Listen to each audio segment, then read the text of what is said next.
Hola a todos, bienvenidos a otro programa de Urbanidades. Como cada semana nos gusta seguir provocando al diálogo y a la reflexión, pero sobre todo a la acción en temas urbanos, en ciudades, en nuestros propios entornos. Este programa incluso lleva ese nombre, Urbanidades, urbe, que viene de ciudad, de metrópoli, es decir, hablamos de la configuración física de la ciudad, las calles, las plazas, los puentes y edificios, pero también los parques, los espacios verdes públicos, toda esta infraestructura también de telecomunicaciones. Y además hablamos también del espacio que los ciudadanos construyen de manera social y culturalmente en una ciudad. Entonces, ¿qué entendemos por urbanismo? Ese concepto es lo que nos ha traído hasta aquí, tan es así que el programa pues sí lleva parte de su nombre, pero que hasta ahora pues no hemos podido explicar. Y precisamente de esto vamos a platicar el día de hoy y del por qué debería importarte a ti involucrarte en estos temas. Para eso tenemos a otro invitado experto, Flavio Díaz Mirón, quien es licenciado en Ciencias Políticas con gran interés en el urbanismo y diseño urbano, realizando una maestría en dichos temas en los Países Bajos. Ahí pudo aprender sobre urbanismo tradicional y arquitectura clásica, y desde entonces ha creado una fundación en Utrecht dedicada a enseñar arquitectura clásica y diseño urbano tradicional. Y en México creó la Fundación INBAU México, de la cual ya nos estará platicando en unos momentos, además de que es escritor independiente y asesor en proyectos relacionados con estos temas. Flavio, bienvenido a Urbanidades. Qué gusto que puedas compartir con nosotros el día de hoy. Hola Frida, buenas tardes. Mucho gusto estar aquí. Empecemos, Flavio, entonces, por definir qué es el urbanismo de una manera sencilla, que nuestra audiencia también pueda llegarlo a entender y que no nos hagamos bolas con los conceptos. Sí. El urbanismo, en términos simples, es la disciplina que estudia y que crea la ciudad, en términos muy simples. Okay. Es muy relacionada a la arquitectura, de hecho es una disciplina hermana de la arquitectura, y no mucha gente cree que es igual de vieja que la arquitectura. Siempre ha existido. Desde que el hombre salió de la edad de piedra, empezaron las nuevas ciudades y desde entonces. Sí, desde que se empezaron a hacer sedentarios, ¿no? Ya que empezaban con la agricultura junto pues con otras disciplinas.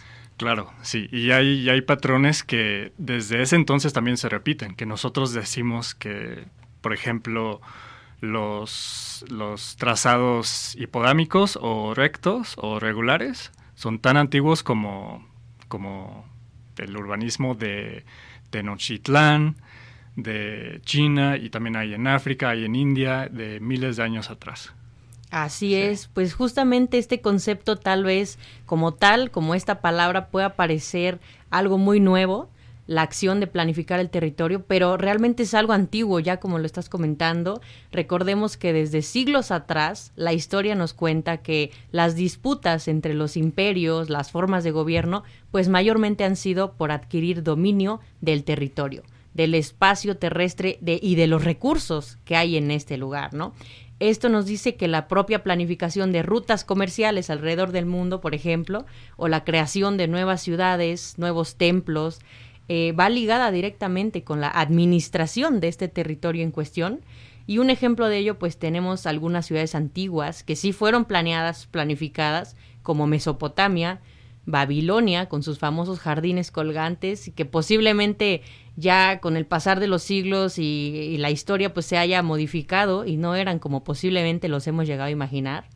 El antiguo Egipto, Roma, Grecia y por supuesto aquí, como bien lo mencionas, en México, que nuestros antepasados también llegaron a formar ciudades muy importantes en aquellos tiempos, y ahora pues ya son zonas arqueológicas. Sí, totalmente de acuerdo. Esto pues nos dice claramente aquí que de seguro la planificación de las ciudades o de estos territorios debió y debe de ser todavía bastante importante para el desarrollo de una civilización. ¿Tú qué piensas de eso? Estoy muy de acuerdo. Puede ser el urbanismo una herramienta para alcanzar la riqueza, pero también puede ser una herramienta para el sentido contrario, para que en una ciudad o en un asentamiento humano haya pobreza y caos y muchos problemas. Pero igual puede ser una herramienta para aumentar la calidad de vida de las personas.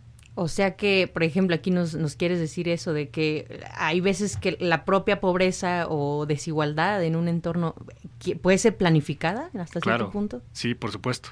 Y ejemplos tenemos de sobra.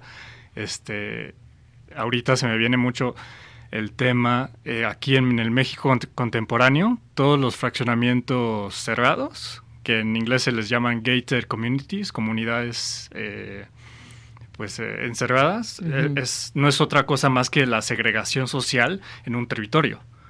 O en Estados Unidos, también por ley en los 60s o en los 50s, tenían la segregación racial por ley, en que dividían las comunidades por raza también. Y así puedes encontrar miles siempre ha habido clases sociales, siempre ha habido ricos con pobres, y siempre ha habido, los grupos similares tienden a agruparse en un territorio también. Así es, y a excluir, ¿no? Lo que es también presente hasta nuestros días, que muchas veces se quisiera pensar que ya no existe, que todos somos iguales y como ir por ese camino de la democracia, pero realmente, pues sí se ven las diferencias en el territorio y eso también se demuestra en la traza urbana y en los propios, como mencionas, pues fraccionamientos o incluso pues diferentes zonas de las ciudades, ¿no? Claro, sí. Bueno, y entonces, ¿en qué recae esta importancia de saber un poco más de urbanismo y de, sobre todo, pues adentrarnos en estos temas? Yo también creo que el urbanismo, ya lo dijimos, trata también de resolver problemas, resolver necesidades materiales y sociales en una comunidad en particular. Sí. Esto, cabe recalcar, bien empleado, porque si se emplean de manera negativa, pues pasa lo que estás comentando. Uh-huh. Y también creo que el simple hecho de que que uno mismo habite un entorno, que viva en él, que nos transportemos en él, pues ya es razón suficiente, ¿no? Para que las personas podamos y debamos interesarnos en cómo se está llevando a cabo esta administración o planificación del territorio en el cual vivimos. Sí. Bueno, contestando a tu pregunta, ¿por qué es importante? Simplemente es por qué nos importaría el lugar donde vivimos. O sea, ¿por qué nos importaría el diseño de fuera de nuestras casas donde vamos a desarrollar nuestras vidas? Es totalmente lo más importante a mi criterio, porque estás definiendo la calidad de vida de una multiplicidad de ciudadanos que hacen diferentes actividades, que dependen de los unos con los otros. Si te importa el aspecto de tu calle, de la salida de tu casa, de los espacios públicos, de un parque, de una plaza, de una escuela, de unas oficinas gubernamentales o de zonas recreativas, parques, etcétera, o también lugares comerciales, donde pasa toda la vida de trabajo y adulta de los seres humanos. Si puedes usar el urbanismo de una manera positiva, puede ayudar a todo esto. Si lo hacen de una manera medio desapegada al ser humano, muy tecnocrática a veces, o de plano muy ciega, que no tienen en cuenta las necesidades de la gente, pues va a haber problemas. Por eso hay muchísimas migraciones. Después también puede ayudar a atraer el crimen en ciertos casos. Uh-huh. Es totalmente directo el efecto que tiene sobre la gente. Así es, pues claro, porque se trataría como de crear entornos mejores, ¿no? De resolver justamente estas uh-huh. necesidades que uno como ser humano tiene, que se presentan ya en la propia cotidianidad uh-huh. y que pues sí hay que voltearlos a ver. O sea, ¿a quién no le ha pasado, no? Que tenemos cerca de nosotros un Oxxo o tenemos de repente uh-huh. unas entradas o salidas que a lo mejor ya se están ampliando a la banqueta. Pues uh-huh. este tipo de cosas, incluso topes que no deberían de estar, ¿no? O sea, sí. Que los propios vecinos se organizan y hacen algo que a lo mejor... De la planeación de vial para los coches ni hablemos, porque eso también es un problemón. Las ciudades tradicionales, las ciudades típicas para el ser humano, se hicieron para los seres humanos, no para los coches. Así es. Ahí está una clave del urbanismo actual, contemporáneo, moderno, de por qué tenemos tan mala calidad de vida por los coches. Porque ponemos coches en lugares donde no debería de tener. Y yo no soy anticoche, pero sí creo que debe de haber un balance. Así es, no, yo estoy totalmente de acuerdo, sobre todo pues después de haber leído y visto ejemplos, fotografías del mundo, cómo antes los espacios estaban y ahora se han podido rescatar de alguna u otra manera. Y también pues que ya desde los 60s, tengo entendido, viene ese movimiento como de querer intervenir las ciudades para que sean justamente para los habitantes, ¿no? O sea, hay un arquitecto, Yangel. Sí, Yangel. Tú lo conoces bien, sí. Y aquí los invitamos también a que busquen su obra más popular, se llama Ciudades para la Gente. Sí, Ciudades para la Gente. Justamente trata de eso, de cómo las ciudades y los entornos pues deben de ser creados y planificados para los seres humanos, o sea, nosotros somos quienes los vivimos, quienes los habitamos, y por ende debemos de tener también acceso y buen desarrollo en ellos, ¿no? Yo tampoco soy anticoche, yo utilizo mi auto, pero sí sé que debe de haber mejores cosas, ¿no? O sea, un transporte público de calidad, eficiente, conectado. O una sociedad sana, que se mueva, que tenga esa, lo llamamos en las universidades, le llaman transporte activo o movilidad activa, que es el transporte que los seres humanos hacen moviendo su cuerpo. Su capacidad locomotora es el cuerpo. Y es la clave también de la salud. Claro. O sea, tantos problemas de diabetes, de hipertensión, y también de la contaminación del aire. Así es. Es porque no nos movemos. Estamos, por medio del urbanismo moderno, estamos creando ciudades sedentarias, donde no nos movemos, donde despertamos, nos sentamos, nos vamos a la escuela, nos sentamos, nos vamos a trabajar, nos sentamos. Y también del lugar A a B, estamos en el coche sentados. Entonces no nos paramos de sentar. Así es, no, pues cada lugar tiene sus características diferentes, sus recursos, sus climas y por ende pues también sus necesidades, ¿no? Yo creo que esto en general pues es una necesidad universal, el moverse de un lugar a otro activamente con tu cuerpo, como lo mencionas, pero pues Flavio, en tu experiencia, cuéntanos un poco si existe un patrón aquí en el país o a qué nos referimos también cuando hablamos de urbanismo mexicano. ¿Hay un término para eso? Claro. ¿Qué tiene que ver México en estos temas? Bueno, el urbanismo mexicano puede referirse al urbanismo que existe en México. Si nos vamos muy, muy precisos a la definición, muy estrictos, sería el urbanismo que existe en México desde que México es un país independiente. México ha atravesado también muchas eras de urbanismo. Hablamos de la era prehispánica, precortesiana, en donde había un urbanismo, bueno, no se sabe mucho porque pues ya es mucho de arqueología, pero sí sabemos que por ejemplo en Tenochtitlán, tenían un trazado recto, que no hay nada más lógico y de urbanismo que eso. No es un urbanismo de plato roto o irregular o orgánico, también se le llama, que es muy diferente al urbanismo, al trazado recto.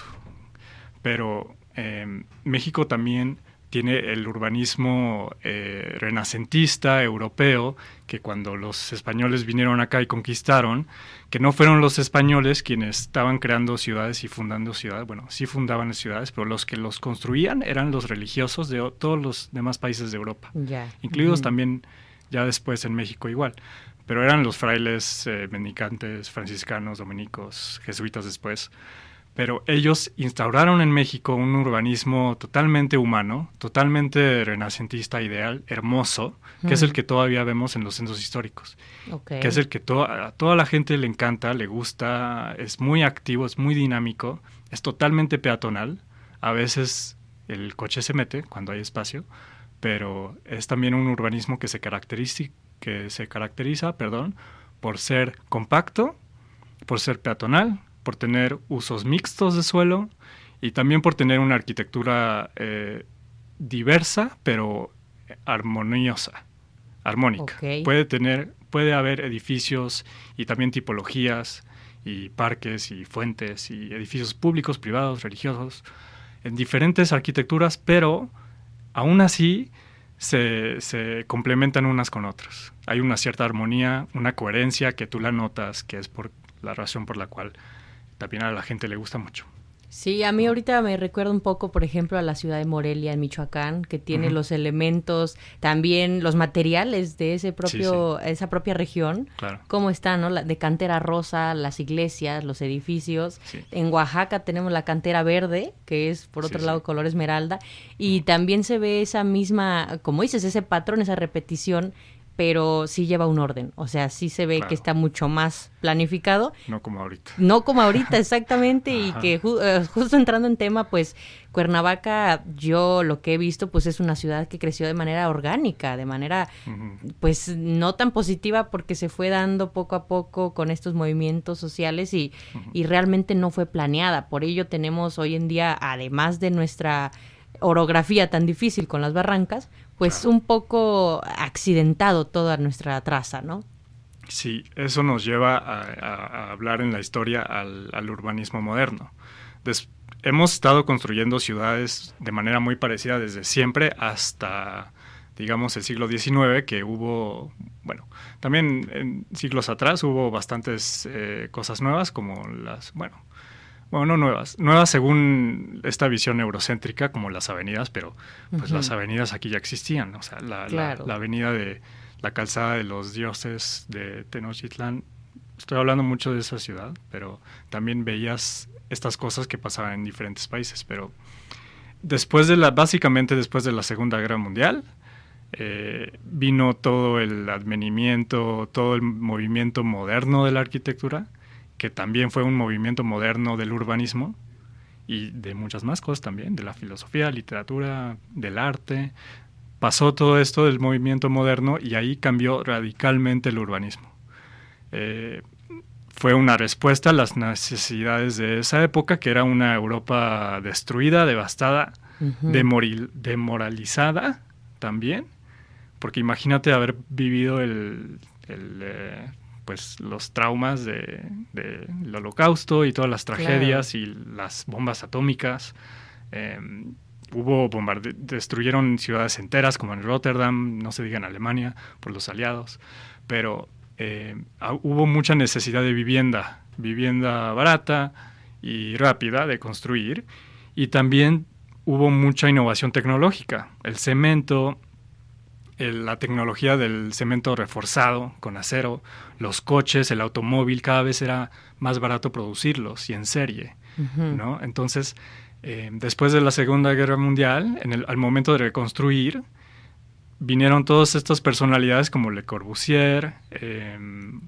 Ellos habían atravesado todas esas guerras. Gropius. La escuela, ¿no? La Bauhaus, todas esas influencias. La escuela de Bauhaus, sí.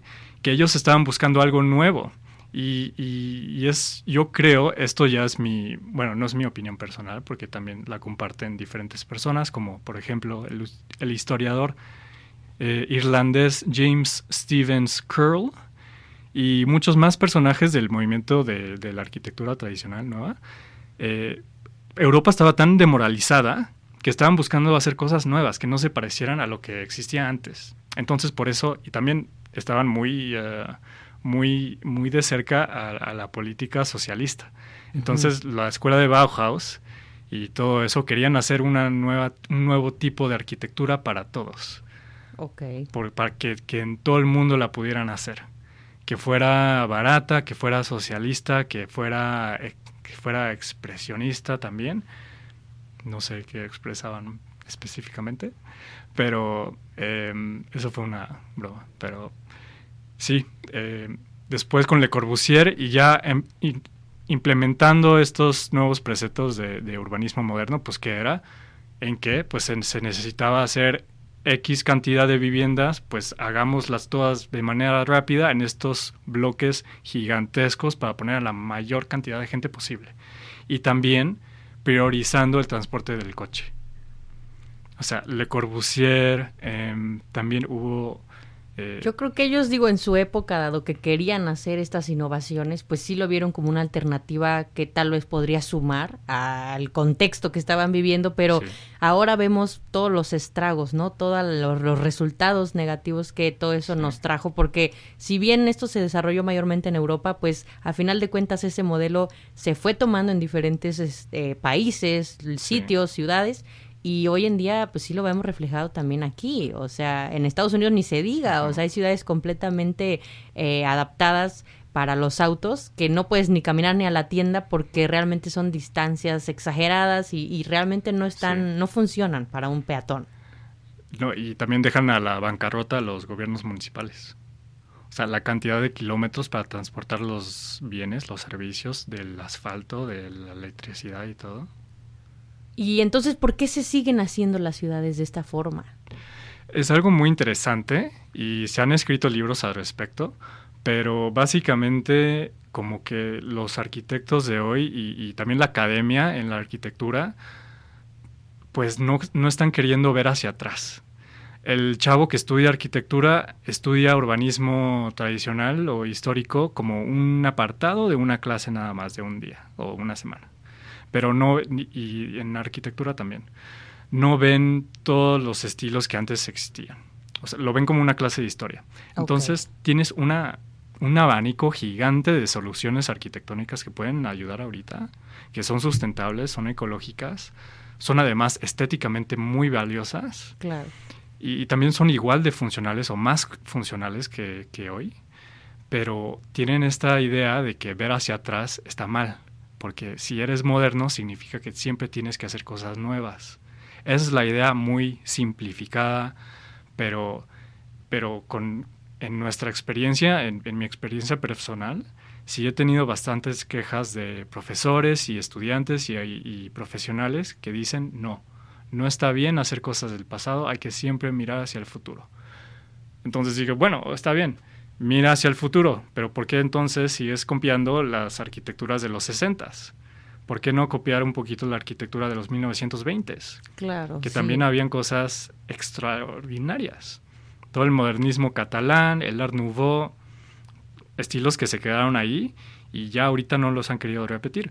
Pero también es algo, es una cosa que es medio hipócrita, porque en la historia de la arquitectura de la humanidad siempre hemos visto hacia atrás para crear cosas nuevas. Los griegos los antiguos griegos estaban copiando a los antiguos egipcios. Y los romanos, cuando conquistan a los griegos, copian la arquitectura antigua griega. Después, en la Edad Media, cuando ya Roma se cayó y es el medievo, los renacentistas no quisieron hacer más arquitectura gótica de esa época. Se fueron hacia atrás, hacia la arquitectura romana y griega, y hubo el renacentismo. Siglos después hubo el neogótico de nuevo.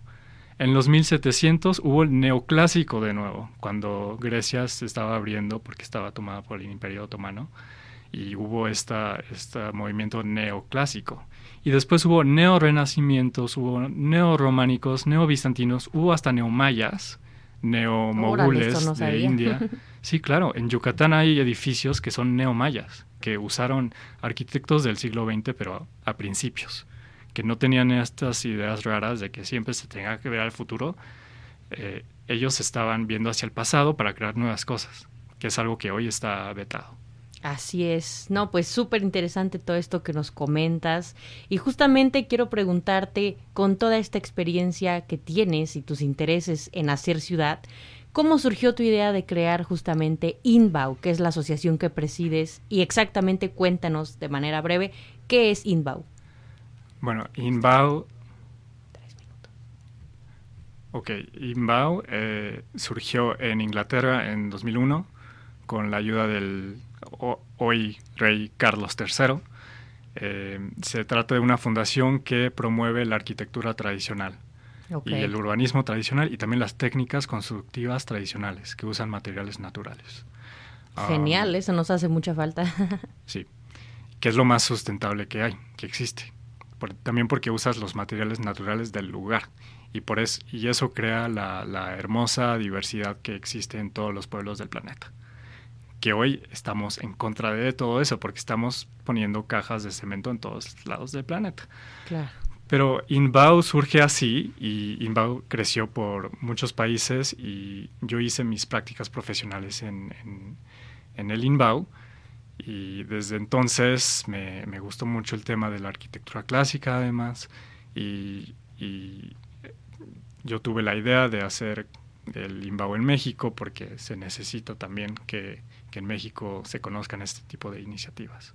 Así es, justamente que nos involucremos sobre todo ya sea a través de un curso o de un taller o nosotros mismos viendo estas características de nuestras ciudades y cómo podemos de alguna manera mejorarlas o participar en ellas, interesarnos en el urbanismo en cualquier área. Puede sonar a lo mejor un término muy rebuscado para algunos o muy académico, pero realmente el urbanismo, como lo defines, pues es la manera de hacer una ciudad, ¿no? O sea, sí, sus características físicas y cómo pues también entran ahí los espacios públicos, ¿no?